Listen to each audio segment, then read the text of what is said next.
దేవుని పేరిట అందరికీ వందనాలు. ఈరోజు మనకి వాక్యధ్యానముగా మత్తయి సువార్త 7వ అధ్యాయము 16వ వచనం ఉంది.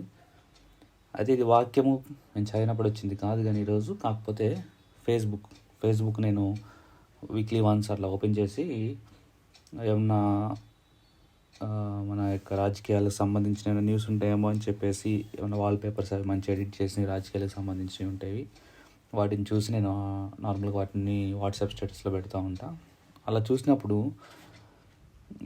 ఒక క్వశ్చన్ తెలుగు క్రిస్టియన్స్ అనే ఛానల్లో ఒక క్వశ్చన్ అనేది అడగబడింది. క్రైస్తవులు జీవితాంతం ఒకటే చర్చికి పోవాలా, లేకపోతే డిఫరెంట్ చర్చికి వెళ్ళొచ్చా అని. ఇక్కడ రెండు ఉంది. ఒకటేమో పర్మనెంట్గా నువ్వు కనుక ఒక దగ్గర ఉండేసి ఉన్నట్లయితే ఒకటి, నీ జాబుని బట్టి నువ్వు మరి డిఫరెంట్ ప్రతి వారం వేరే చోటకి నువ్వు వెళ్తూ ఉన్నట్లయితే అప్పుడు అక్కడ ఉన్న లోకల్గా ఉన్న ఏదో ఒక చర్చ్ అటెండ్ అవ్వడం మంచిది. అయితే పర్మనెంట్గా ఉన్న చర్చ్ విషయంలో కూడా మరి జాగ్రత్తగా చూసుకోవాలి మనం.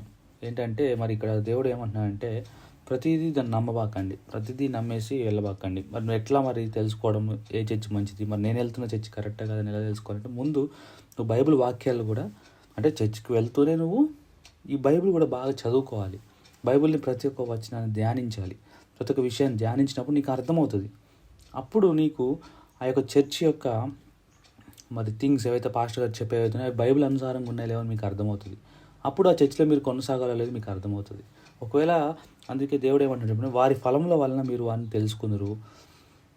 ముండ్ల పొదలలో ద్రాక్ష పండ్లను, పల్లెరు చెట్టును, అంజూర పండ్లను కొయ్యుదురా. సో కాబట్టి వాళ్ళ ఫలములు, సో పాస్టర్ గారు వారి చర్చిలో వస్తున్న ఫలాలు, వాళ్ళు చెప్తున్న వాళ్ళ ఆత్మీయ ఫలాలు అవ్వచ్చు, అవి వారు చెప్తున్న వాక్యాల్లో మరి మంచి విషయాలు అవ్వచ్చు, వాటిల్లో ఫలాలు ఆత్మీయంగా మనకు ఉపయోగపడే ఫలాలు అవ్వచ్చు, వారు చేసిన స్వస్థలు బట్టి వీటన్నిటిని బట్టి వీటితో పాటుగా మనము వాక్యానుసారంగా ఉందలే అని మనం తెలుసుకోవాలంటే ముందు మనము వాక్యం తెలిసిన వారమే ఉండాలి. కాబట్టి అందుకే నేను చెప్తాను, మీరు ఎన్ని వీడియోస్ అయినా చూడండి, ఎంత బుక్స్ అయినా చదవండి, కానీ దేవుని విషయమైన బుక్స్, కానీ బైబిల్ని ఏది చేయలేదు. బైబిల్ని రీప్లేస్ చేయలేవు, కానీ అవి సప్లిమెంటరీ అంటే కాంప్లిమెంటరీ. అవి ఏం చేస్తాయంటే బైబిల్తో పాటు వీటిని నువ్వు చేయాలి. అంతేగాని బైబిల్ మానేసి వీటిని చేస్తే బైబిల్ చదివినట్టు కాదు. ఏదో ఒక పుస్తకం చదివేస్తే దైవజనులు రాసిన పుస్తకం కాదు. ఏదో ఒక చర్చికి వెళ్ళేసి వాక్యం వినేస్తే కాదు. ఏదో యూట్యూబ్లో వీడియో పెట్టేసుకొని వీడియోలు చూస్తూ ఉంటే కాదు. వాటన్నిటికన్నా ముఖ్యంగా బైబిల్ అనేది డైరెక్ట్గా బైబిల్ తీసి ఓపెన్ చేసి నువ్వు దేవునికి ప్రార్థన చేసి, దేవా నాకు అర్థమయ్యేటట్టు నీ సహాయం దయచే, నీ పరిశుద్ధాత్మ సహాయం దయచే అని ప్రార్థన చేసి బైబిల్ ఓపెన్ చేసి చదవాలా. ఒక అధ్యాయం మొత్తం చదవాలి, ఒక 2-3 అధ్యాయాలు చదువుకోవాలి టైం ఉంటే కనుక. ఆ విధంగా నువ్వు చేసినప్పుడు నీకు బైబిల్ యొక్క దాని యొక్క లోపల లోతైన విషయాలు దేవుడు నడిపిస్తాడు, ఆత్మీయంగా నీకు తెలియజేస్తాడు. అప్పుడు కదా నువ్వు వెళ్ళి నీ సంఘం కానీ లేకపోతే బయట వేరే బోధలు కానీ తప్పో రైటో నువ్వు కనుక్కోగలుగుతావు. సో కాబట్టి నీ సంఘం మీ సంఘాలు ఎలా ఉన్నాయో మీరు పరీక్షించుకోవాలి. ఏదో గుడ్డిగా వస్తున్నాం అంటే కాదు. కొన్ని సంఘాలు ఎస్పెషల్లీ చెప్పాలంటే మరి కొన్ని సంఘాలు మీకు తెలుసు, అవి పెద్ద సంఘాలు, వాటిలో పాస్టర్స్ ఎగ్జామ్స్ రాసి వస్తారు, వాళ్ళకి ఇక్కడి నుంచి అక్కడికి ట్రాన్స్ఫర్స్ ఉంటాయి. సో అట్లా కొన్ని సంఘాలు ఆ సంఘాల్లోనే కొన్ని చర్చెస్లో మరి పాస్టర్లు చాలా ముసలి వాళ్ళు అయిపోయి ఉంటారు. వాళ్ళకి నోరు కూడా సరిగ్గా తిరగదు, కానీ వాళ్ళనే పాస్టర్గా ఉంచుతారు. వాళ్ళు ఏం వాక్యం చెప్తున్నారో వీళ్ళకి అర్థం కాదు. అయినా కానీ చాలామంది వెళ్తారు వస్తూ ఉంటారు ఆచారంగా.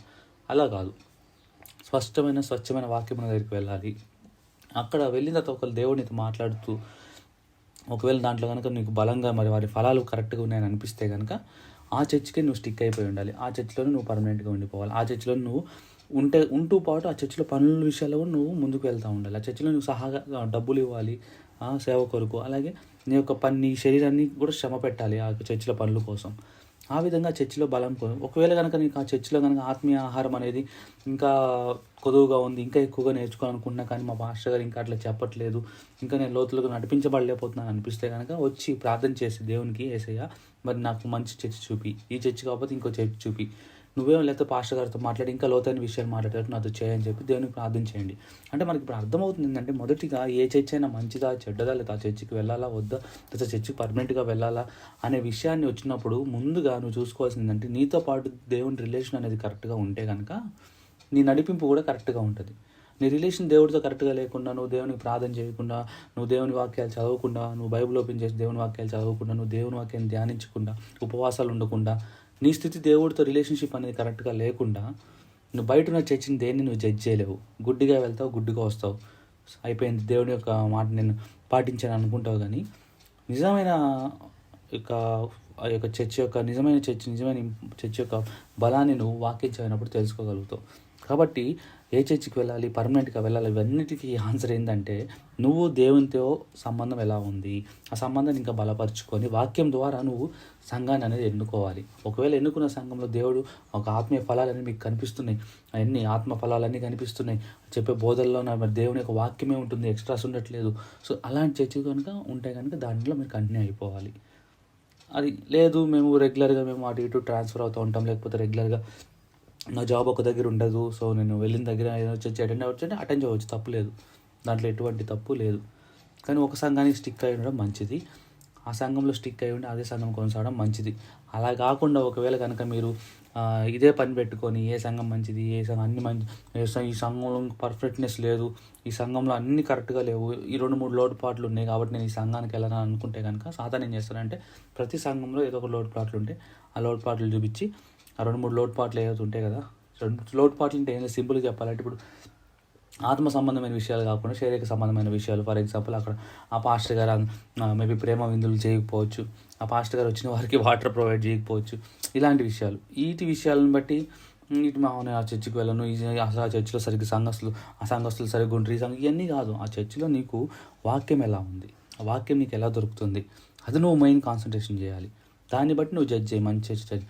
ఇలాంటి లోటుపాట్లు ఏదో ఒక చర్చిలో ఉంటాయి, అన్ని చర్చెస్లో ఉంటాయి ఇలాంటి లోటు. వీటిని బట్టి నువ్వు ఏ చర్చ్ కరెక్ట్గా లేదు అని అనుకుంటూ ఉన్నావు అనుకో, సాధన కంటే అవును ఏ చర్చ్ కరెక్ట్గా లేదు కాబట్టి నువ్వు ఏ చర్చికి వెళ్ళబాగునైనా చక్కగా ఇంట్లో కూర్చొని చక్కగా ప్రార్థన చేసుకో. దేవుడు నిన్ను ఆదివారం నువ్వు ఇంకా మీ ఇంట్లోనే పెట్టేసుకో కూడిక, అవసరం ఒక 10 మందిని కూడా తీసుకొచ్చి నీ దగ్గర పెట్టుకొని నువ్వే ఆరాధన జరిపించేసి నువ్వే పాస్టర్ అయిపో అన్న విధంగా సాతాను గాడు భ్రమపరుస్తాడు, చర్చ్ నుంచి దూరం చేస్తాడు. కాబట్టి ఆత్మ విషయాలు, వాక్యపు విషయాలపై మీరు జడ్జ్ చేయండి, ఈ చర్చ్ ఏంటి అని. ఆ జడ్జ్ చేయాలంటే ముందు మనకు వాక్యాలు తెలుసుకున్నాయి కాబట్టి ముందు మీరు దేవునితో రిలేషన్షిప్ అనేది ఏర్పరచుకోండి, మంచిగా ఆ వాక్యాలని చదవండి.